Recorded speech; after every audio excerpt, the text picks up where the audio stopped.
Ever walked into your basement or crawl space and found a puddle of water you can't explain? Maybe you noticed a stain spreading across the ceiling, or a faucet that just won't stop dripping no matter how hard you crank the handle. Here's the thing most people don't realize. A lot of the plumbing disasters I've seen over the years weren't caused by old pipes or bad luck. They were caused by well-meaning homeowners who made simple mistakes without even knowing it. In this video, I'm going to walk you through the biggest plumbing mistakes people make in their homes, show you exactly how to spot them, and more importantly, how to fix them before they turn into something expensive. Plus, stick around to the end because I've got a bonus tip that could save you hundreds of dollars the next time you think about calling a plumber. Let's get into it. The truth is, most plumbing problems don't happen overnight. They build up slowly, sometimes over months or even years, because of small habits or shortcuts that seem harmless at the time. The good news is that once you know what to look for, these mistakes are incredibly easy to correct, and you don't need to be a professional plumber to do it. You just need the right information. So let's start with one of the most common mistakes I see, and is one that almost everyone is guilty of. Let's talk about over-tightening. This is probably the number one mistake I see homeowners make, and I completely understand why it happens. When you're connecting a supply line under your sink or tightening a fitting on a toilet, your instinct tells you to crank it down as hard as you can. You figure the tighter it is, the less chance it has of leaking. But here's what actually happens when you over-tighten a connection. You crack the fitting. And the worst part is, you might not see that crack for weeks or even months. It starts as a tiny hairline fracture, and over time, water pressure slowly forces its way through until one day you've got a puddle on your floor or water dripping inside your wall. This is especially common with compression fittings, like the ones you find on toilet supply lines and under-sink shutoff valves. Those little brass ferrules are designed to create a seal with moderate pressure. When you over-tighten them, you actually deform the ferrule and damage the seal instead of improving it. So here's the rule I follow on every single job.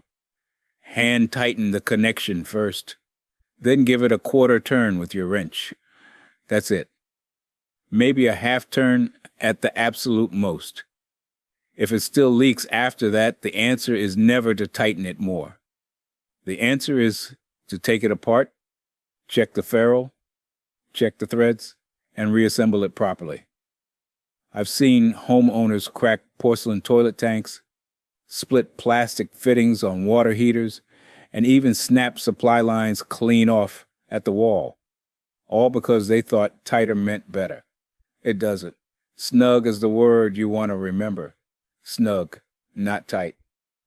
Now that you understand why over-tightening causes so many problems, let's move on to another mistake that's just as common and just as invisible until it's too late. I'm talking about using the wrong tape or thread compound on your connections. You've probably got a roll of white Teflon tape in your junk drawer right now. And that's great. It's a useful product. But here's where people go wrong. They use that standard white tape on everything, or worse, they don't use anything at all.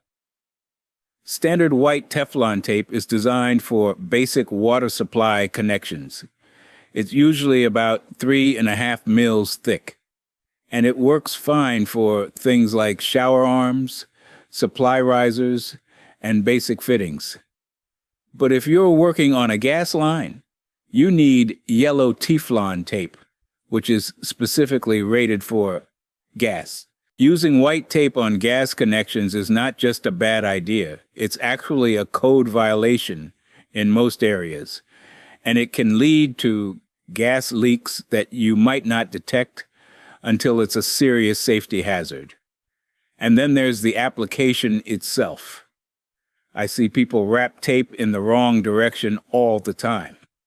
When you're looking at the end of the male threads, you want to wrap the tape clockwise. That way, when you screw the fitting in, the tape tightens and stays in place. If you wrap it counterclockwise, the tape bunches up and unravels as you thread the connection, which defeats the entire purpose. I always do 3 to 4 wraps, pulling the tape tight as I go so it conforms to the threads. No wrinkles, no gaps, no loose ends hanging off. For larger connections, like a water heater supply or a 1-inch fitting, I actually prefer pipe thread compound over tape. It's sometimes called pipe dope, and it fills the threads more completely than tape alone. You just brush a thin layer onto the male threads and connect. The key is to only apply it to the male side, never the female side, so it doesn't get pushed into the pipe and end up in your water flow. By the way, if you're finding this advice helpful, you should know it's just a small sample of what I've put into my new guide, The Ultimate Plumbing Playbook. It's packed with step-by-step instructions for hundreds of repairs that can save you thousands. To grab your copy, you can scan the QR code on the screen right now, or just use the first link in the description below. All right, let's continue. Now let's talk about something that I think every single homeowner has been guilty of at some point, and that's ignoring small leaks and slow drains. I get it. Life is busy. You notice a tiny drip under the kitchen sink. You put a bowl under it, and you tell yourself you'll get to it this weekend. Then the weekend comes and goes, and that little drip just becomes part of the background. But here's what's happening while you're ignoring it. That slow, steady drip is keeping the wood under your sink constantly damp. Within a few weeks, you can start getting mold growth. Within a few months, the wood starts to soften and rot. I've pulled out sink bases that were so water damaged, the entire bottom of the cabinet just fell apart in my hands. And the repair at that point isn't a $5 washer or an inexpensive supply line. Now you're talking about cabinet replacement, mold remediation, and possibly subfloor repair. What could have been a 15-minute fix turns into a $1,500 project. The same goes for slow drains. When your bathroom sink takes a minute or two to drain instead of a few seconds, that's your plumbing telling you something is building up in the line.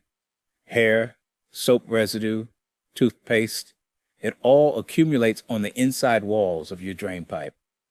The longer you let it go, the harder it becomes to clear. A slow drain today becomes a complete clog next month. And a complete clog can lead to water backing up and overflowing onto your floor. My advice is simple.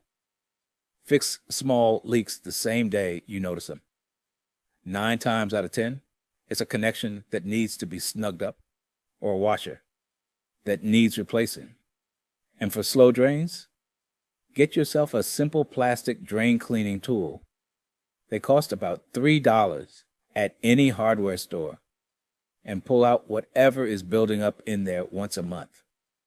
Prevention is always cheaper than repair.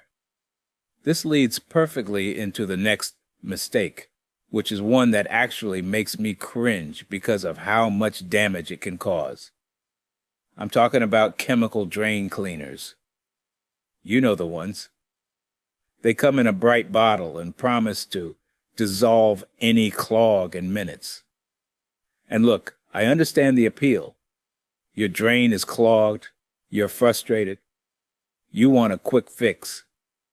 But those chemical drain cleaners are some of the most destructive products you can pour into your plumbing system.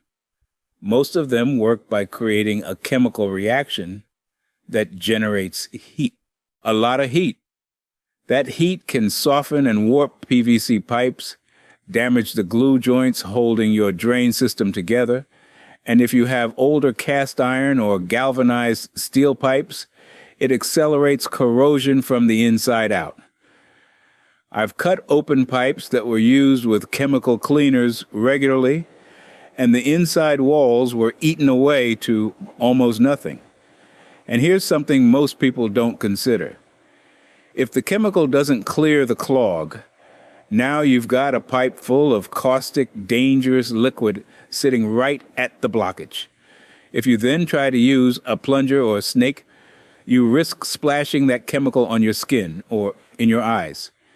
It's genuinely dangerous. So what should you use instead? For most household clogs, a simple plunger is your best friend. Use a flange plunger for toilets and a cup plunger for sinks and tubs. Make sure you have enough water in the basin to cover the rubber cup, and use firm, steady plunges rather than wild, fast ones. For tougher clogs, a hand-crank drain snake, sometimes called a drum auger, is incredibly effective. You can pick one up for about $25 to $30, and it will last you for years. Feed it into the drain slowly, turning the handle clockwise as you go until you feel resistance. That's your clog. Keep turning and pushing gently, and the snake will either break through the blockage or hook onto it so you can pull it out. Now here's a mistake that seems so basic you'd think everyone would have it covered. But I promise you, a surprising number of homeowners have never done this. I'm talking about knowing where your main water shutoff valve is and making sure it actually works. Imagine this. A pipe bursts in your laundry room on a Saturday night. Water is spraying everywhere. You're panicking. And you have absolutely no idea where to turn the water off. Every second that passes, gallons of water are flooding your home. I've taken emergency calls exactly like this, and by the time the homeowner figured out what to do, the damage was already in the thousands. Your main water shutoff valve is typically located where the water supply enters your home. In warmer climates, it might be outside near the front of the house. In colder climates, it's usually in the basement or crawl space, often near the water meter or where the main line comes through the foundation wall. It's either a gate valve, which looks like a round wheel you turn clockwise to close, or a ball valve, which has a lever handle that you turn 90 degrees to shut off. Here's what I want you to do after watching this video. Go find your main shutoff valve. Turn it off. Then turn on a faucet somewhere in the house to confirm the water stopped. Then turn it back on. If it's a gate valve and it's hard to turn or it doesn't fully stop the water, that valve needs to be replaced. And I'd recommend upgrading to a ball valve because they're far more reliable. I also recommend doing this test at least once a year because gate valves especially can seize up if they sit in one position for too long. While you're at it, locate the individual shutoff valves for your toilets, sinks, and water heater. Those little valves under your sink and behind your toilet are your first line of defense for isolated leaks. If you can shut off the water to just the problem fixture, you don't have to kill the water to the whole house while you work on the repair. Let's talk about some common symptoms you might notice around your home and what they're actually telling you about hidden plumbing mistakes. First, if you hear a banging or hammering noise, when you turn off a faucet quickly, that's called water hammer. It's caused by the sudden stoppage of water flow, creating a shock wave in your pipes. Over time, this can loosen connections and damage fittings. The fix is usually installing a water hammer, arrestor, near the problem fixture. They're inexpensive, about $10 to $15, and they absorb that shock wave before it can do damage. Second, if you notice your water pressure has gradually dropped over time, the culprit is often mineral buildup inside your pipes or a partially closed shutoff valve that someone bumped without realizing it. Check your main valve first.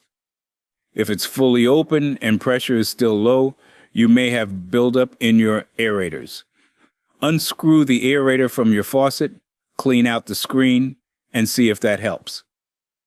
Third, if you smell rotten eggs near a drain, that usually means the P-trap has dried out. Every drain in your home has a curved section of pipe called a P-trap that holds a small amount of water. That water acts as a seal to block sewer gases from coming up into your home. If a drain hasn't been used in a while, that water evaporates and the gas comes right through. The fix is easy. Just run water in that drain for about 30 seconds to refill the trap. Fourth, if you see green or white crusty buildup around pipe connections, that's corrosion. Green usually indicates a reaction between copper and moisture, and white buildup often appears on galvanized fittings. Both are signs that the connection is deteriorating and may eventually fail. Get ahead of it by replacing the affected fitting before it starts leaking. Fifth, if your toilet runs intermittently, cycling on and off by itself, your flapper valve is leaking. It's allowing water to slowly seep from the tank into the bowl, and when the tank level drops low enough, the fill valve kicks on to refill it. A new flapper costs about $5 and takes 10 minutes to replace. Don't ignore it, because a running toilet can waste up to 200 gallons of water a day. Now for that bonus tip I promised you at the beginning, and this one is a real money saver. Before you ever call a plumber for a repair, do two things. First, take a clear photo or video of the problem. Get as much detail as you can, the location, the pipe size, the type of fitting, whether it's leaking or clogged, all of it. Second, go to your local hardware store and describe the problem to someone in the plumbing aisle. Bring your photos. 9 times out of 10, they can hand you the exact part you need and tell you how to install it. Most basic plumbing repairs, things like replacing a fill valve, swapping out a faucet cartridge, or fixing a leaky shutoff valve, use parts that cost between $5 and $20. The labor to have a plumber do it can run $150 to $300 or more. I'm not saying there's never a time to call a professional, because there absolutely is, especially for anything involving your main sewer line, gas piping, or water heater installation. But for the everyday stuff, a little knowledge and a $5 part can save you a small fortune. Before you go, I want to make sure you know about my complete guide, the Ultimate Plumbing Playbook. It goes way deeper than we can in a single video, with 85 pages covering everything from clearing any clog to replacing your own water heater. If you want to stop wasting money on simple fixes, this book is for you. Just scan the QR code on the screen or click the link in the description to get your copy. Thanks for watching, and if you haven't already, make sure you hit that subscribe button so you don't miss the next one.